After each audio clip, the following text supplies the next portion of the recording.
Yo, I ain't here for the money, I ain't here for the fame. Though it might be nice to own a jet plane, I'ma do it all. Hey, what is up, trainers? Pogo Joel here, coming at you with a Community Day video hunter's guide. In this video, we're going to go over the top Pokemon that you should be hunting for this Community Day. If you're excited for this, please drop a like, subscribe. Let me know in the comment section down there below which Pokemon are you excited to hunt for this Community Day. And without further ado, let's get right into the video and get you hunting for the right Pokemon. So, up first we have our Blast Burn users. We have Charizard, Typhlosion, Blaziken, and Infernape. And if we go over to our charts here, I'm going to pull up some numbers. If we look at DPS, that's damage per second, so how much damage they're putting out, Blaziken is the clear leader with 17.2, and then we have surprisingly Infernape with a 15.9, but don't let that fool you, Infernape's not good. And then we have Charizard with a 15.875, and that is damage per second. Now if we look at something else, like look at total damage output, that means you're gonna survive the battle longer, you're putting off more damage, you do more damage over a range of time.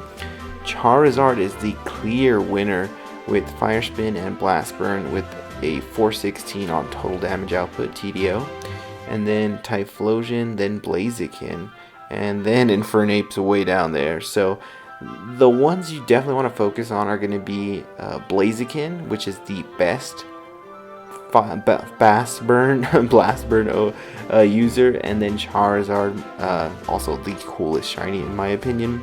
But those are going to be the two that I would focus on, but I would want one of each. And then if we look at PvP, for PvP, Charizard is the clear front runner in the Great League.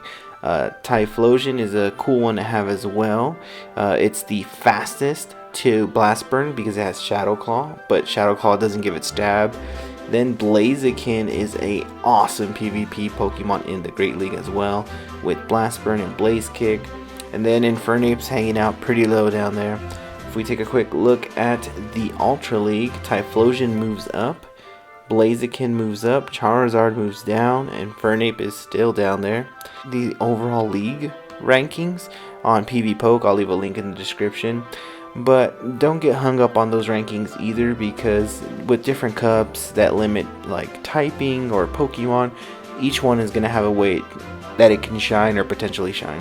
So if we look at Master League, Typhlosion, Blaziken, Charizard, Infernape. So I've used my maxed out Charizard in the Master League, and it has surprised people and torn things up. So don't let these numbers fool you. Up next we have our Hydro Cannon users. So with the Hydro Cannon users, we have Blastoise, Feraligatr, and Swampert, and then Empoleon coming in 2020. I can't wait for that one.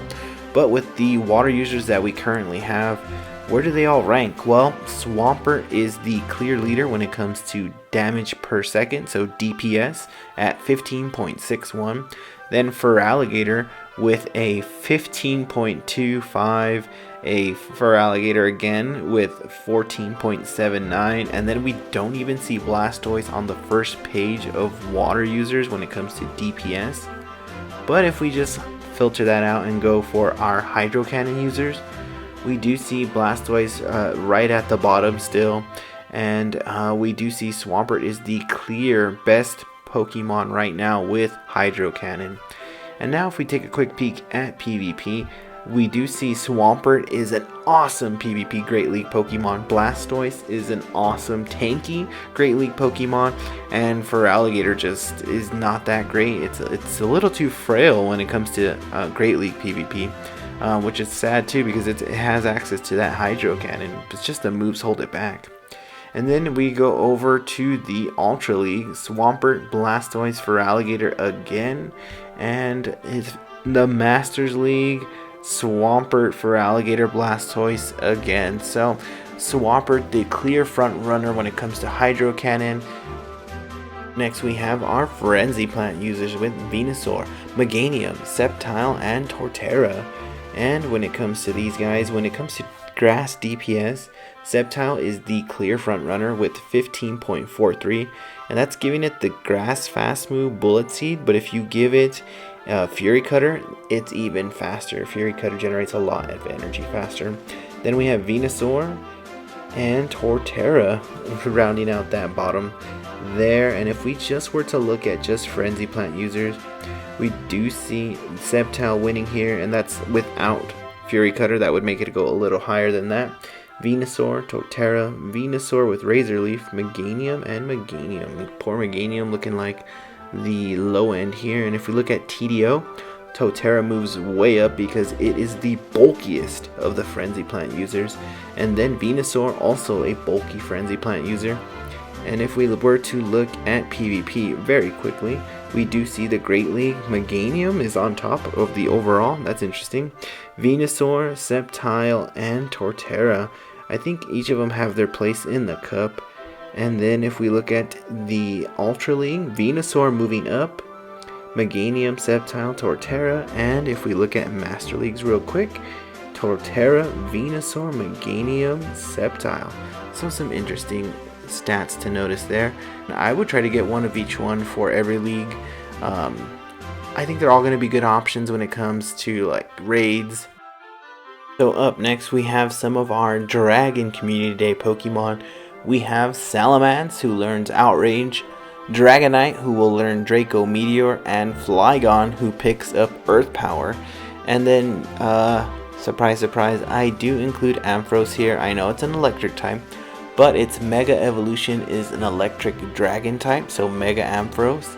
And its Community Day move is Dragon Pulse. So very interesting to see that as a potential in the future if Pokemon Go decides to include Megas, if and when. This might play a big factor. A lot of people write it off, but hey, keep an eye out for that because you never know. So now if we look at all of the dragons that will be available to us in this generation up to now, Salamence with Outrage is going to be a DPS monster at 18.271, and then nothing comes close to it as far as these special moves here. Dragonite with Outrage is a lot better than Dragonite with Draco Meteor, and Flygon's moves more towards the ground, which is totally fine. And then if we were just to even look at page 2 of the DPS, we'll finally find Dragonite with Draco Meteor back there, and I just want to see what all the best Draco Meteor users look like. So Salamence is the best Draco Meteor user, and that is not a Community Day move for it. But if we go to Dragonite, it goes way down. So it's not even the best Draco Meteor user. Dragonite with Outrage is a lot better. So you might want to save those candies. Now if we look at Flygon, not too much to talk about. It does pick up Earth Power. That's going to be good for PvP. It could be an okay ground type Pokemon. And then Mega Ampharos is not in the game yet. Ampharos does know Dragon Pulse, but not too much to dive into there at this time. Over to some of the must-have Pokemon. We have Metagross, who learns Meteor Mash, and Tyranitar, who learns the fast move Smackdown. Both are must-have Pokemon. They're going to be very good.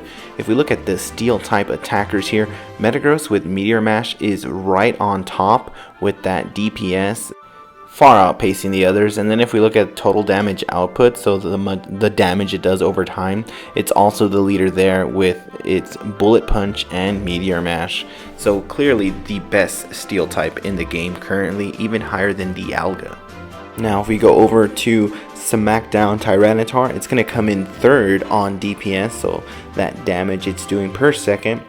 Only behind Terrakion and Rampardos. Hey, Terrakion showing up on a list, actually useful as a rock type attacker. But if we go over to the TDO, so total damage output, Tyranitar is the clear winner. It will outlast a lot of Pokemon while still doing a lot of damage as a rock type attacker. So definitely a Pokemon you want to look out for on Community Day. Resort, which is a good normal move.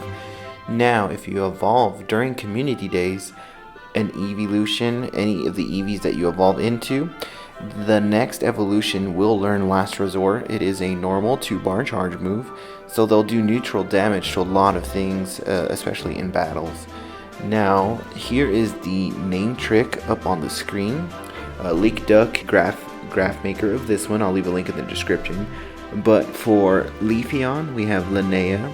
For Glaceon, we have Rhea. For Vaporeon, we have Rainer. For Jolteon, Sparky. Flareon, Pyro. Espeon, Sakura. And Tamao for Umbreon. So these only work once. So if you've never used this before, now's your chance to get the guaranteed evolution that you want. And if you have used them before, there are some other ways to get some of the guaranteed ones. So for Leafeon, we need the Mossy Lure. For Glaceon, we need the Glacial Lure. For Espeon, we can walk it 10 kilometers and evolve it during the daytime, in the game, daytime.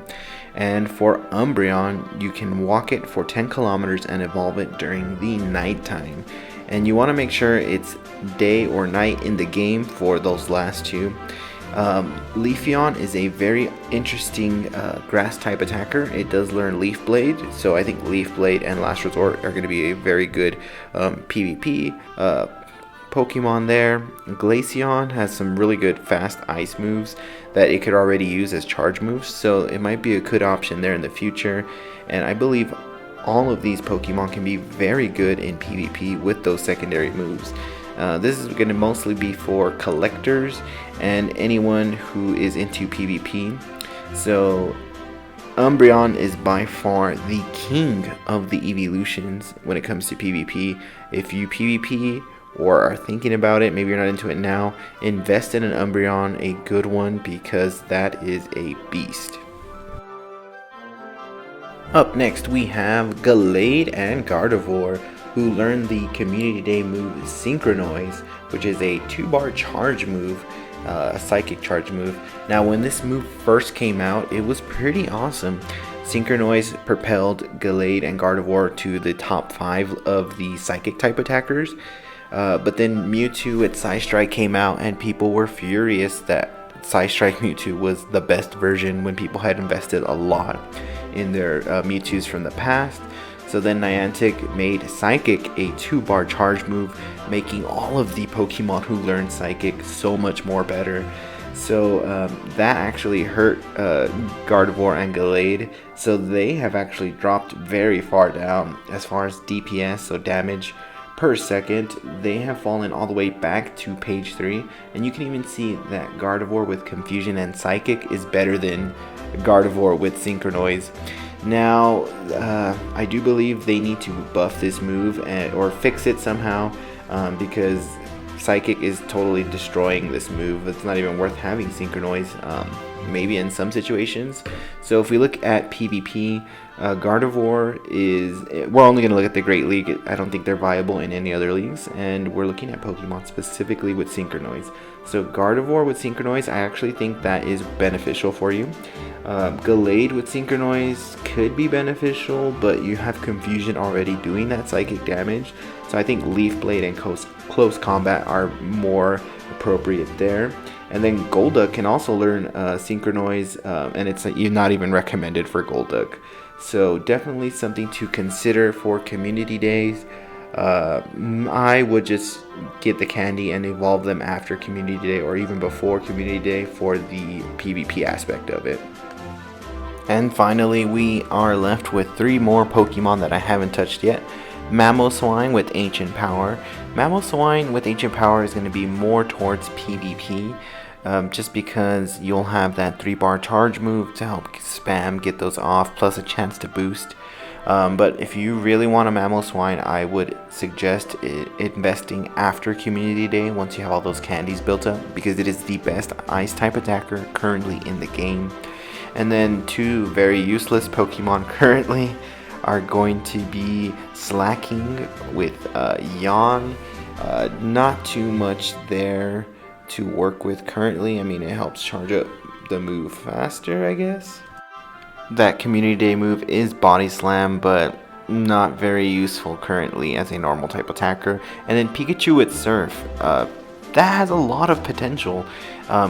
If you could evolve Pikachu into Raichu and still keep that Surf, you would pick up a coverage move, but it doesn't evolve into Raichu with Surf. if you evolve your Surf Pikachu from Community Day, you lose Surf. So Niantic, fix that. Think about it. And there you have it, trainers, the Pokemon to hunt for on Community Day in December. If you found this helpful, please drop a like, subscribe in the comments down there. Let me know who are you excited to catch. And until next time, trainers, gotta catch 'em all.